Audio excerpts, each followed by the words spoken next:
કેવી રીતે તમને ખબર પડી? અને મને જણાવો કે તમારું નામ પહેલાં તો જણાવો, તમે ક્યાં રહો છો અને તમને કેવી રીતે આ ક્લાસની ખબર પડી? મારું નામ વૈશાલબેન રાજેશભાઈ ભોઈ છે. હું આ ગામડીથી અહીંયા વિદ્યાનગર રહું છું. મને રીલ્સ જોઈ હતી પાર્લરની, તો એમાંથી ખબર પડી કે સીવણના બી ક્લાસ ચાલુ થાય છે. એટલા માટે મેં અહીંયા કાલે તપાસ કરીને ડલ છે.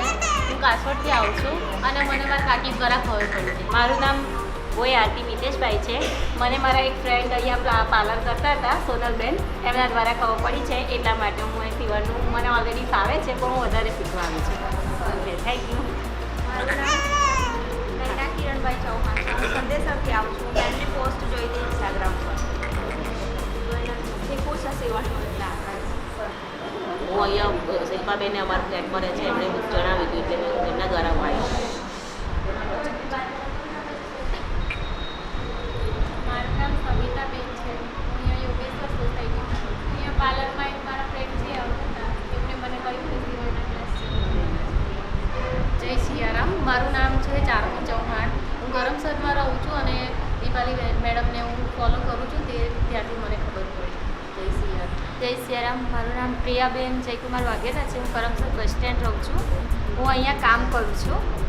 એના દ્વારા હું પહેલાં પાર્લરમાં અહીંયા કામ કરતી, એટલે એના દ્વારા ખબર પડી કે સીવણ ક્લાસ ચાલુ થાય, એટલે હું સ્ટાર્ટ અહીંયાથી કરું છું. સીવણ ક્લાસનો શોખ છે મને. જય સિયારામ. Thank you. અજયકુમાર પરમાર છે. હું બગાસીથી આવું છું. મેં 4 તારીખે ઇન્સ્ટાગ્રામમાં પહેલી જ વખત તમારો રીલ જોઈ, તે દિવસે મને ખબર પડી કે સીવણ ક્લાસ અહીંયા છે. તે 5 તારીખે હું ફોર્મ ભરી આજે રાત્રે. ત્યાંથી આને પણ મારા બાજુમાં રહ્યા છે અને 12માની હમણાં એક્ઝામ ચાલુ છે, તો મેં કીધું તું પણ ફોર્મ ભરી દે. તે પણ મારી સાથે આવી છે. હા, બગાસીથી. મારું નામ રોશનીબેન કંકેશભાઈ સોલંકી છે. હું કરમસદ રોડ પર રહું છું અને અમે તમારી જ્યારે પહેલાં શિબિર થઈ હતી બાકરોલમાં, ત્યારે મેં તમારી સાથે વાત કરી હતી, પણ ત્યારે સીટ્સ ફૂલ થઈ ગઈ હતી, એટલે અમને ચાન્સ નહોતો મળ્યો. અમે 7 ફ્રેન્ડ્સ છીએ અને અમે બધા સાથે અહીંયા જોઈન કરવાના છીએ. કે આમ તો ઘણા બધા લોકોએ ફોર્મ ભર્યા છે અહીંયા આવવા માટે, અને આશરે આપણે લગભગ 120-125 જેટલા ફોર્મ ભરીશું. ભરાઈ ગયા છે ઓલમોસ્ટ, પણ આજે લગ્નનો વધારે હતા એટલે અમુક લોકો અહીંયા આવી નથી શક્યા. હવે આપણા જે ક્લાસીસ છે એના બી અમુક રૂલ્સ અને રેગ્યુલેશન્સ છે, બરાબર. મિનિમમ તમારે 80% હાજરી તમારા ક્લાસીસમાં જોઈશે. 80% હાજરી નહીં હોય તો તમને સર્ટિફિકેટ નહીં મળે. સર્ટિફિકેટનો બેનિફિટ અને સર્ટિફિકેટ એટલા માટે આપવામાં આવે છે કે સર્ટિફિકેટનો મતલબ એ છે કે જ્યારે તમે પ્રોપર સિલાઈ કરતાં શીખી જાઓ. તમારા ટ્રેનર છે જ્યોતિબેન, આ તમારા ટ્રેનર રહેશે જ્યોતિબેન. નીતાબેન આજે લગ્નના કારણે નથી આવી શક્યા, અને કલ્પનાબેન છે. કલ્પનાબેન આવતા જતા રહે છે. ઘણીવાર બ્યુટી પાર્લરમાં હોય છે તો ઘણીવાર સીવણમાં હોય છે. એટલે એ તમારા બધા જે કપડાં સીવેલા તમે જેટલી પણ પ્રેક્ટિસ કરશો એ જોશે, અને તમારી 80% હાજરી હશે તો જ તમને સર્ટિફિકેટ મળશે.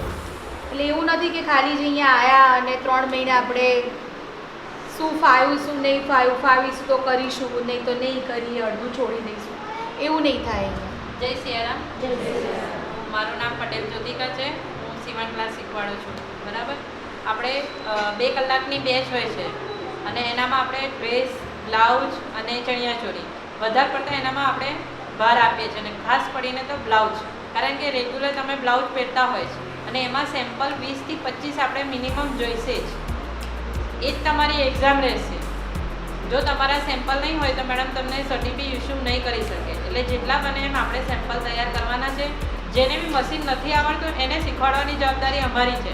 અમે તમને એટલા પગ પર ઊભા કરી દઈશું કે તમે એટલીસ્ટ તમારું કરી શકશો, બરાબર છે. આગળ તમે ભલે તમારા આગળ બિઝનેસ કરી શકો, વાંધો નહીં, ખુશ છે અમે બી, પણ તમારું પોતાનું કરી શકો 3 મહિનામાં. એટલી મહેનત તો અમે કરાવીએ જ છે કે ડ્રેસ છે, બ્લાઉઝ છે, કે પટિયાલા લહેંગી છે, પેન્ટ લહેંગી છે જે હમણાં ચાલે છે, ચણિયાચોળી છે, એ બધું આપણે કરાવીશું, બરાબર. પણ ટાઈમ ટુ ટાઈમ તમારે 80% હાજરી, અને જ્યારે બી આપણે ડાયાગ્રામ હોય, પેપર કટિંગ હોય, કાપડ કટિંગ હોય, એનામાં તમારે હાજરી આપવી પડશે. અને મેં પાર્લર અને સીવણ બી એવું કર્યું છે. બીજું કે દીપાલી ભાભી જો તમારા માટે આટલું બધું કામ કરતા હોય તો તમે લોકો એટલા ભાવથી ફ્રીમાં આવવાનું છે બરાબર. તો તમે બધા એટલું સરસ શીખો અને તમે બધા આગળ આવો. એના માટેની અમારી દીપાલી ભાભીની એ વસ્તુ છે કે તમે બધા બહેનો બધી આગળ આવો બરાબર. વુમન્સ ડે છે આજે તમારા માટે બરાબર. તો એ જે તમારા માટે કરે છે એના માટે તમે નિપુણ બનો અને તમે શીખો. ના આવડે તો તમે 15 વાર પૂછજો, પણ તમે શીખીને જજો બરાબર.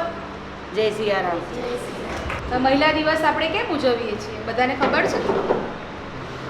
કોઈને નથી ખબર? મહિલા દિવસની વાતો કરતા હોઈએ છીએ, મહિલા સશક્તિકરણની વાતો કરતા હોઈએ છીએ. આ બધું શેના માટે કરવું પડે છે? મહિલાઓ માટે. કારણ કે મહિલાઓને પોતાના હક, પોતાના અધિકાર, પોતાનું શિક્ષણ આ વિશેની કશી માહિતી જ નથી હોતી બરાબર. એટલે આપણે એવું નથી કહેતા કે હક માટે લડીએ, ઝુંબેશ કરીએ, પણ આપણે એટલા આર્થિક પગભર તો ઊભા રહીએ કે આજનો જમાનો છે. તમે જુઓ, આજે ઘરમાં કોઈ એક જ વ્યક્તિ કમાતું હોય તો એનાથી પૂરું થાય છે કે નથી થતું ને.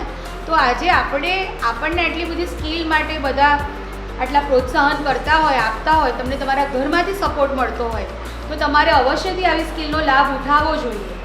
ફક્ત ઘર, બાળકો, પરિવાર રહીને નહીં, પણ આપણે સાથે મળીને આપણા ઘરને કેવી રીતે આર્થિક પરિસ્થિતિઓમાં બી સામનો કરતાં આપણને આવવું જોઈએ. આપણે પગ પર ઊભા રહીએ તો એ વધારે મોટી વાત કહેવાય ને. આજે અહીંયા સિયારામ ફાઉન્ડેશનમાં ઘણી બધી બહેનો જે સીવણ શીખીને ગઈ છે, બ્યુટી પાર્લર શીખીને ગઈ છે, અને આપણે સિયારામ ફાઉન્ડેશનમાંથી બહેનોને વગર વ્યાજની લોનેથી આપણે મશીન પણ આપતા હોઈએ છીએ. ગયા આપણે જ્યારે સીવણ ક્લાસ પત્યું તો 5 થી 7 બહેનોને આપણે મશીન આપ્યા.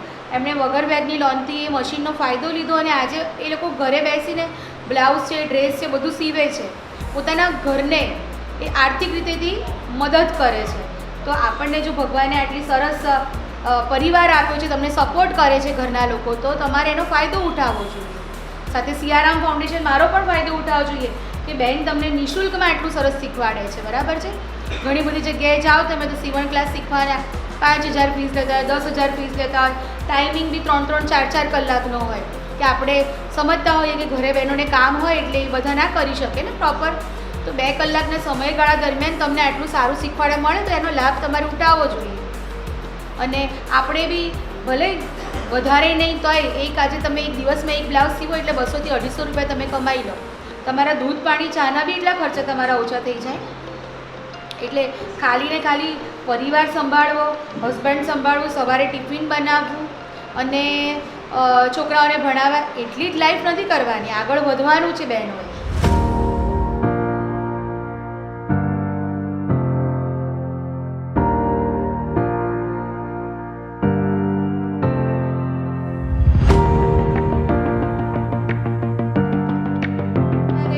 વક્રતુંડ